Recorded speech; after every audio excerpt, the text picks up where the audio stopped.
Chapter 8 of Mystery of a Hansom Cab by Fergus Hume. Into the public domain. Brian takes a walk and a drive. When the gentlemen entered the drawing-room a young lady was engaged in playing one of those detestable pieces of the morceau de salon order, in which an offending air is taken, and variations embroidered on it, till it becomes a perfect agony to distinguish the tune, amid the perpetual rattle of quavers and demi-semi-quavers. The melody in this case was Over the Garden Wall, with variations by Signor Thumpanini, and the young lady who played it was a pupil of that celebrated Italian musician. When the male portion of the guests entered, the air was being played in the bass with a great deal of power, that is, the loud pedal was down, and with a perpetual rattle of treble notes, trying with all their shrill might to drown the tune. "Gad, it's getting over the garden wall in a hailstorm," said Felix, as he strolled over to the piano, for he saw that the musician was Dora Featherweight, an heiress to whom he was then paying attention, in the hope that she might be induced to take the name of Rolleston. So, when the fair Dora had paralysed her audience with one final bang and rattle, as if the gentleman going over the garden wall had tumbled into the cucumber frame, Felix was loud in his expressions of delight. "Such power, you know, Miss Featherweight," he said, sinking into a chair, and mentally wondering if any of the piano strings had given way at that last crash. "You put your heart into it, and all your muscle too, by God," he added, mentally. "It's nothing but practice," answered Miss Featherweight, with a modest blush. "I am at the piano 4 hours every day." "Good heavens!" thought Felix, "what a time the family must have of it!"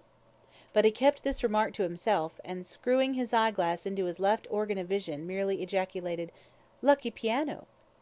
Miss Featherweight, not being able to think of any answer to this, looked down and blushed, while the ingenious Felix looked up and sighed. Madge and Brian were in a corner of the room, talking over Whyte's death. "I never liked him," she said, "but it is horrible to think of him dying like that." "I don't know," answered Brian, gloomily. "From all I can hear, dying by chloroform is a very easy death." "Death can never be easy," replied Madge, "especially to a young man so full of health and spirits as Mr. Whyte was." "I believe you are sorry he's dead," said Brian, jealously. "Aren't you?" she asked in some surprise. "De mortuis nil nisi bonum," quoted Fitzgerald. "But as I detested him when he is alive you can't expect me to regret his end." Madge did not answer him, but looked quickly at his face, and for the first time it struck her that he looked ill. "What is the matter with you, dear?" she asked, placing her hand on his arm. "You are not looking well."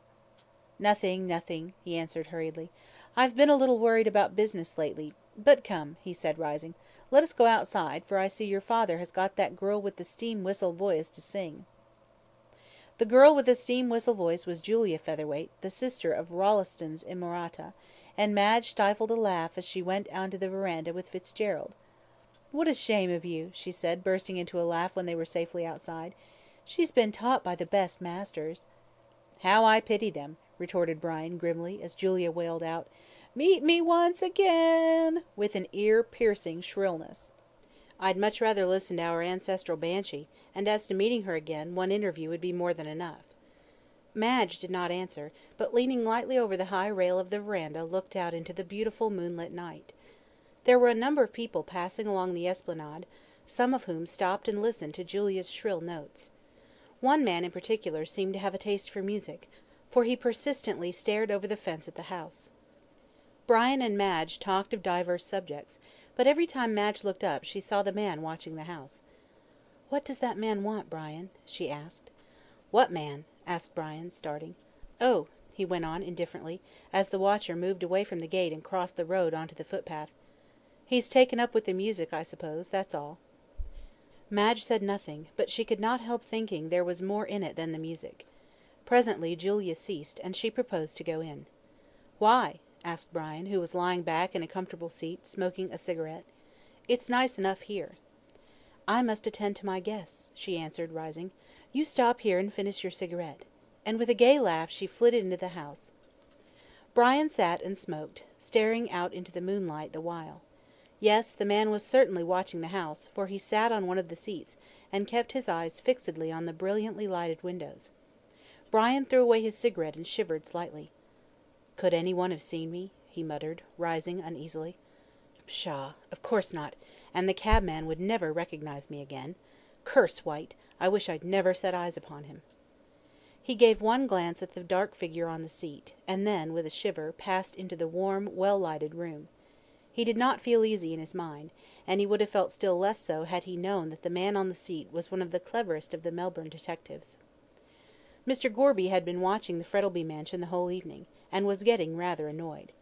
Moreland did not know where Fitzgerald lived, and as that was one of the primary facts the detective wished to ascertain, he determined to watch Brian's movements, and to trace him home.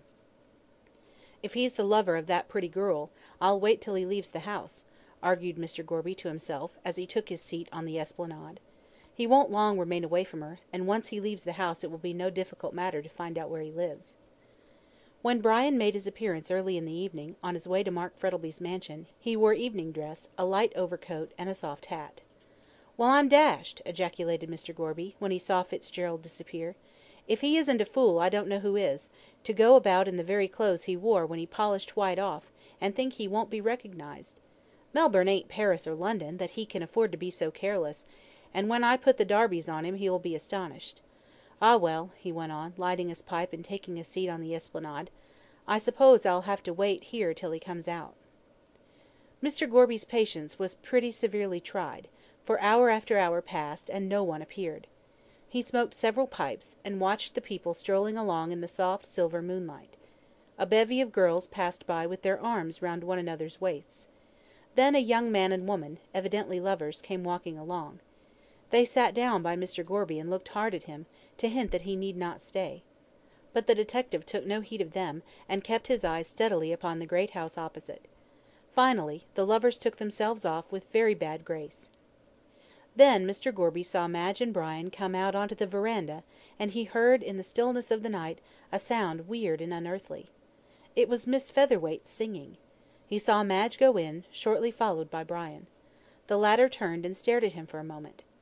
"Ah," said Gorby to himself as he relit his pipe, "your conscience is a-smiting you, is it? Wait a bit, my boy, till I have you in jail." Then the guests came out of the house, and their black figures disappeared one by one from the moonlight as they shook hands and said good night. Shortly after Brian came down the path with Frettlby at his gate, and Madge hanging on her father's arm. Frettlby opened the gate and held out his hand. "Good night, Fitzgerald," he said in a hearty voice. "Come soon again." "Good night, Brian, dearest," said Madge, kissing him, "and don't forget to-morrow." Then father and daughter closed the gate, leaving Brian outside, and walked back to the house. "Ah," said Mr. Gorby to himself, "if you only knew what I know, you wouldn't be so precious kind to him." Brian strolled along the esplanade, and crossing over, passed by Gorby and walked on till he was opposite the Esplanade Hotel. Then he leaned his arms on the fence, and taking off his hat, enjoyed the calm beauty of the hour. "What a good-looking fellow," murmured Mr. Gorby in a regretful tone. "I can hardly believe it of him, but the proofs are too clear." The night was perfectly still. Not a breath of wind stirred, for what breeze there had been had long since died away.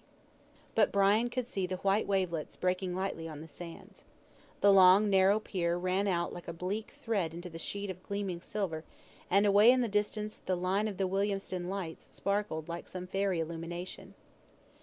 Over all this placid scene of land and water was a sky such as Dore loved, a great heavy mass of rain clouds heaped one on top of the other, as the rocks the Titans piled to reach Olympus. Then a break in the roof, and a bit of dark blue sky could be seen glittering with stars, in the midst of which sailed the serene moon, shedding down her light on the cloudland beneath, giving to it all one silver lining. Somewhat to the annoyance of Mr. Gorby, who had no eye for the picturesque, Brian gazed at the sky for several minutes, admiring the wonderful beauty of its broken masses of light and shade. At length he lit a cigarette and walked down the steps on to the pier. "Oh, suicide, is it?" muttered Mr. Gorby. "Not if I can help it." And he lit his pipe and followed him. He found Brian leaning over the parapet at the end of the pier, looking at the glittering waves beneath, which kept rising and falling in a dreaming rhythm, that soothed and charmed the ear. "Poor girl, poor girl," the detective heard him mutter as he came up. "If she only knew all, if she—" At this moment he heard the approaching step, and turned round sharply. The detective saw that his face was ghastly pale in the moonlight, and his brows wrinkled in anger. "What the devil do you want?" he burst out, as Gorby paused. "What do you mean by following me all over the place?" "Saw me watching the house," said Gorby to himself. "I'm not following you, sir," he said aloud.